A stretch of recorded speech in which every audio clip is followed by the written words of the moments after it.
Welcome to Angers. This youthful city, home to 39,000 students, happens to be one of the oldest historical centers in France, dating back to 50 BC. Angers has a colorful history, quite literally and metaphorically.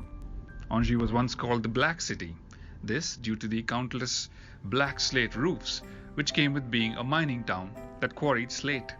Angers then went from being black to green. The Green City is now home to over 1,300 acres of exquisitely maintained greenery.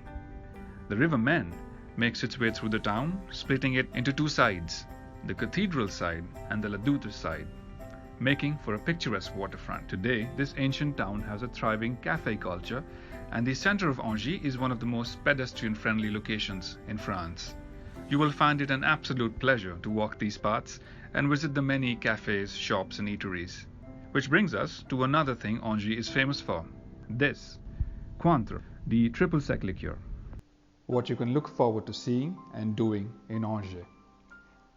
Angers was also a seat of the Plantagenet dynasty, and their castle, Chateau d'Angers, is the centerpiece of this town. The cathedral here, with its stunning stained glass art and architecture, is an elegant blend of Roman and Gothic styles.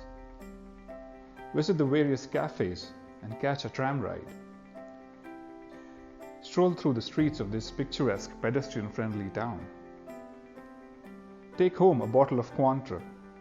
It is produced in Angers at the Cointre distillery.